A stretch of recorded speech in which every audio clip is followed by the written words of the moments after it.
Welcome to the Church Sound Podcast, part of the Repurpose Network, where kingdom culture, real life, and technology intersect. I'm your host, Prentice Thompson, and what we do, we talk to real people, pastors, leaders, engineers, tech people, manufacturers, worship leaders, all about church, technology, and provide solutions for a successful Sunday morning service. You ready? It's time to take a ride. Let's go. Yes, and welcome to another edition of the Church Sound Podcast. Oh man, I love it when you guys applaud, even though I only did it to make myself feel a little bit better about myself. Welcome aboard. So glad to have you here on the Church Sound Podcast, where we try to make sure that your church service is 3 words: amazing, and for you to walk away with tips and treats that will enhance your ministry by not speaking over your head, but by providing you tools that you can apply immediately. So if you're here, why don't you do me a favor?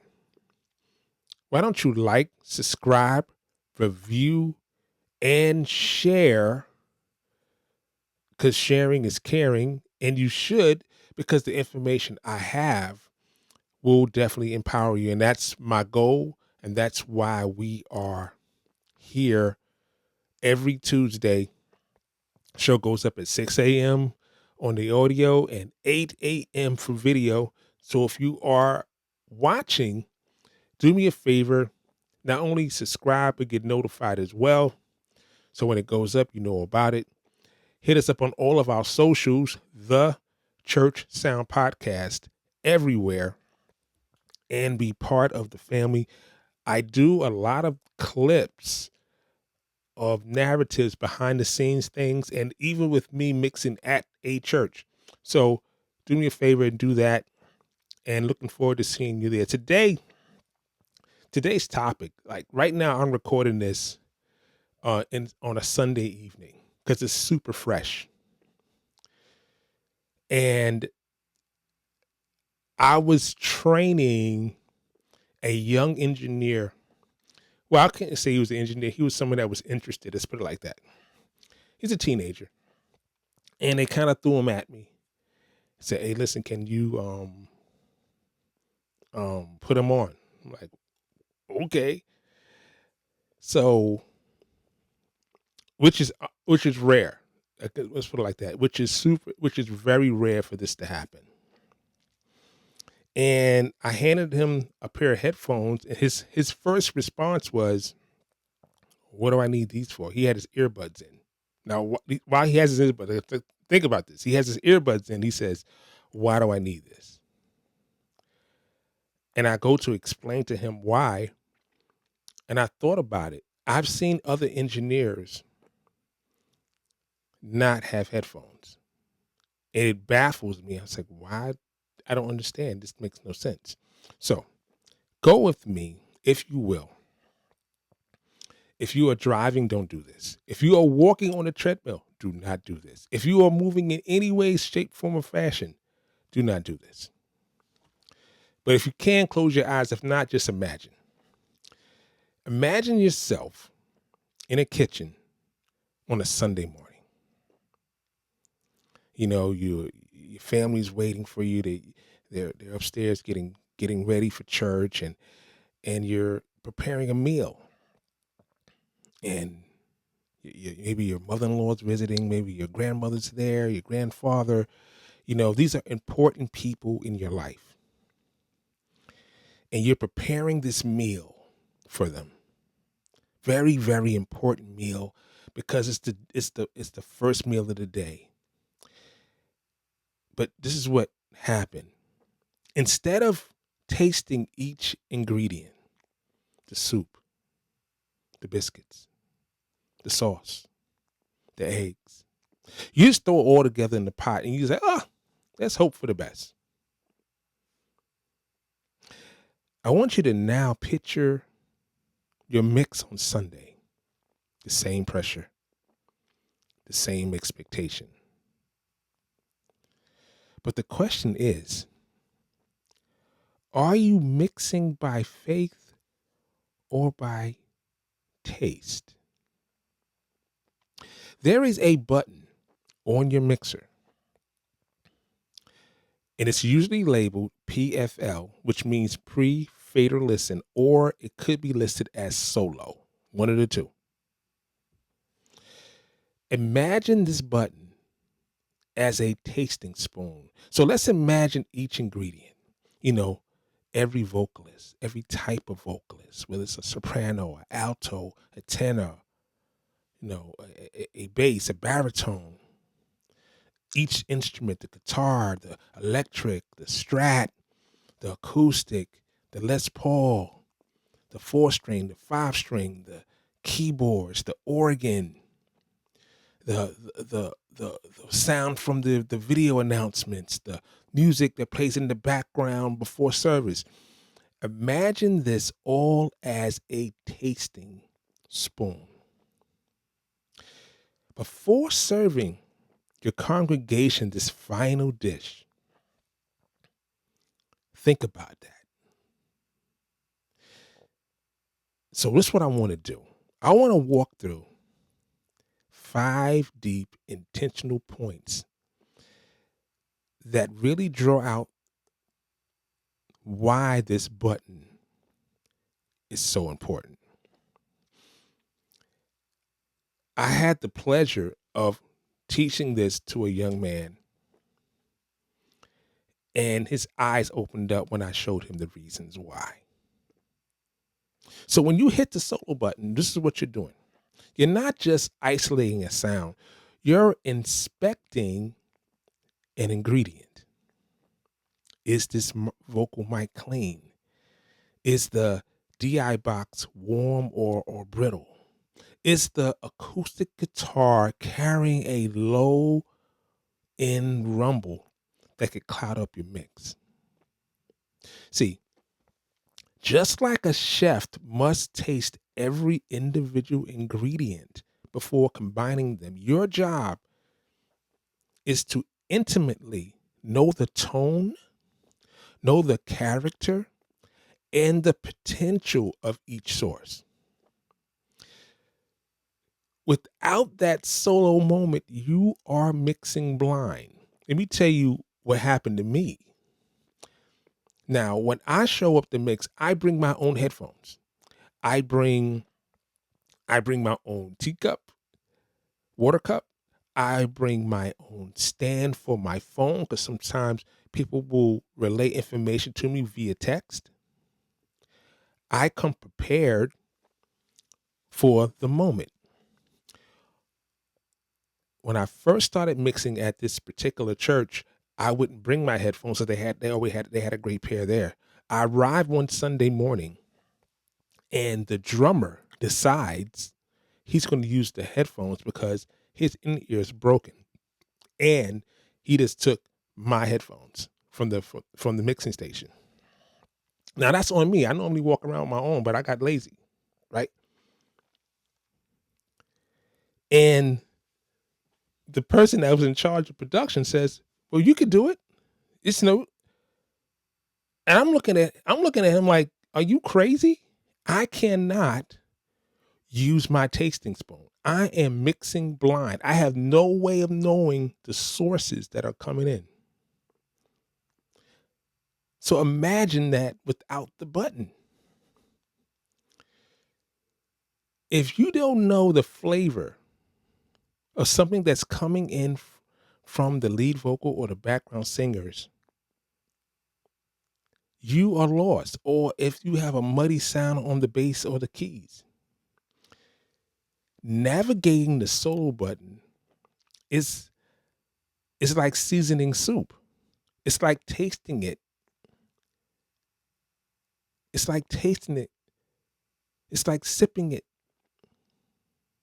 knowing what's already in it. This is point number 2. You detect contamination. See, that is key. You can spot soiled material, meaning that something is sour, something that's not going to work. You cannot fix the mix if you cannot isolate. See, in the kitchen, contamination can ruin a meal. The same thing applies to signal path. A mic with a hum on it can ruin a mix. But imagine if you don't know where it's coming from. A buzz coming from a DI box. Imagine if you don't know where it's coming from. Imagine you cannot taste the ingredients beforehand. If you are not, see, this was happening. You are not just listening. That's not what you're doing. You're integrating the channel. Being in an interrogation room, you're integrating the channel. You're asking these questions in your head. Are you clean? Are you healthy? Are you ready to be a part of the entire picture? Are you ready to come to the stage, to come to this musical palette, to come to worship? Is this channel integral? Are you ready for the whole thing? Does this part add or subtract to worship? This is what happens when you don't use headphones, or don't use PFL or solo. You're relying on the house mix, where issues can get buried until they show up when? In the final plating, when you are serving the meal in front of the congregation. See, the solo button, what it does, it helps you quarantine the issue before it infects the entire worship experience. It allows you a peek behind the curtain. Think about that. It allows you a peek behind the curtain. Now, you may be saying, P, you spending a lot of time on a solo button. Yes, I am. Because if you don't view it as your tasting spoon, you will negate it. And what happened is you will rely on your ears in the room as opposed to tasting or testing every signal. Here's your point 3. Season with precision. You have to solo your channel for EQ shaping. Cause see this, you all heard about salt, right? How it changes whatever you put on it. See, salt is good unless it's everywhere. Cause see, if you talk about EQ and you got 5 mics and you have 3 vocalists, and suddenly it's hard to tell where the harshness is coming from, or why the mids feel crowded. Tasting spoon. Solo the channel. It's like tasting a broth before adding the spice. See, without soloing, you're EQing based on the overall reference, not the reference. If it's too bright, if it's too muddy, if you isolate it, what you can do is you can identify specific areas where it needs help. I want you to think of this. Think of it this way. Mixing EQ without soloing is like closing your eyes while seasoning food. Imagine just grabbing the salt, the pepper, you season the salt, you smoked paprika, and just go, ha! And you know what you get? A mess. You get a mess all over your clothes. It could be all over the table that you're working on. You get a mess in your meal. It's important. I know I'm driving this point home, and maybe this is not for everybody, but I guarantee you, if you look at it this way, your engineer in your church, if you're an engineer, if you're a pastor, if you're a leader, this will allow you to look at mixing differently. It allow you to look at mixing differently. Point 4, you have to prepare before you play. You got to solo. You got to prepare. Sunday mornings and sets is built on Saturday night prep. Yeah. In culinary terms, it said miss in place means everything in its place. It's the art of prepping every ingredient before the fire hits the pan.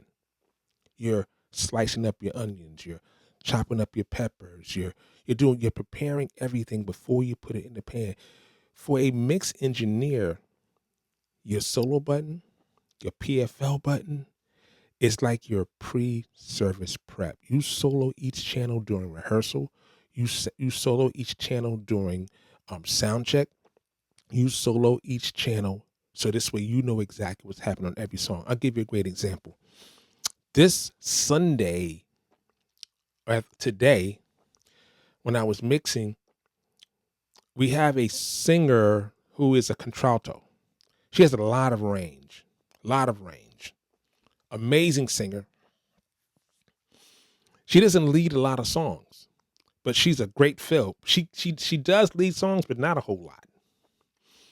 So I'm mixing for the first song, and she got there just a little late, and I was like, why am I hearing the tenor? Really up in the mix. So I sold the channel, and she's singing the tenor part, and the tenor is singing melody on this song. The second song, she's singing the third part harmony, a harmony that an alto would take or a second soprano. In the first song, it stuck out. It was too hot in the mix. On the second song, it was perfect. So I sold the channel. I said, "Oh wow, she's singing tenor on this song." And the second song, she's singing second soprano or alto. I had to mitigate based on the song. I just can't leave the fader there, right? Because that's why I had the PFL. Now, what if I didn't know the material and or was not familiar with the singer? I would mix according to what was in the room. How would I guess? I got to bring the faders up and down to see who's who. I don't know who's who. The PFL or the solo button allowed me to identify what's usable. It allows me to identify what's weak, what needs compression, what needs a better mic, what needs volume adjustment. It allows me to fine tune and organize to get familiar with the flavor profile of each channel. The solo button becomes your pre-service discipline, the space where your technical stewardship aligns you with your spiritual responsibility. You're not rushing. You're not overwhelmed because you don't know what's happening, right? A rushed mix is like soloing. It's like a chef running in, chopping onions in the air. You don't know what's happening. This is my last point. This is the most important point. The final blend of ingredients so you can serve it with confidence. When every ingredient has been tasted, the meal can be trusted. The meal, the service, the presentation of God's word, the presentation of songs, the presentation of media on presentations. See, that's the payoff. You've inspected it. You've corrected it. You've seasoned it correctly. You seasoned the meal. It's at the right temperature.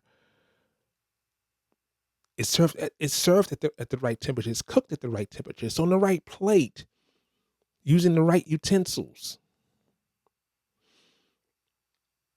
It's prepared. Now it's time to serve the congregation the unified sonic experience of God's word through song or spoken. When you're done with the work, with the solo button, with the PFL, your blend isn't guesswork anymore. It's intentional harmony. The drums are right. They're not overpowering. The vocals are layered with clarity. The keys fill the space. They're not fighting for area with the guitars. The acoustics not fighting with the electric. This is what happens when you do this. The presence of God is not masked by distraction. See, because your mix is no longer a soup of mystery. It's crafted.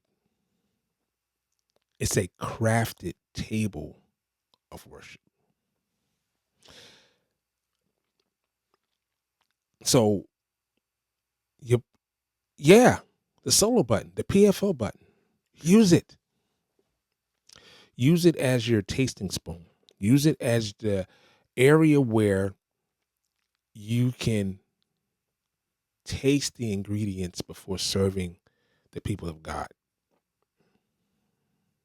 See, let me tell you something. Soloing is not just a technical action, it's a pastoral one.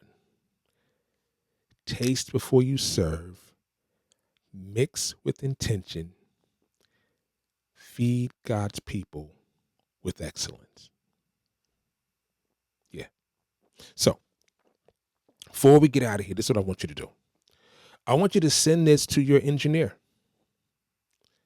I want you to play this for your young engineers, because some of them are mixing without headphones. Some of them don't know the importance of it.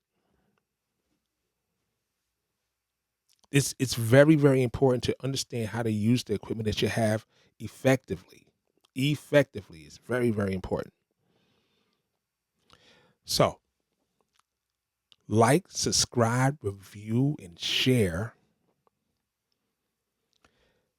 And I'll see you next time on the Church Sound Podcast. Keep God first in everything you do. That's what we're going to do.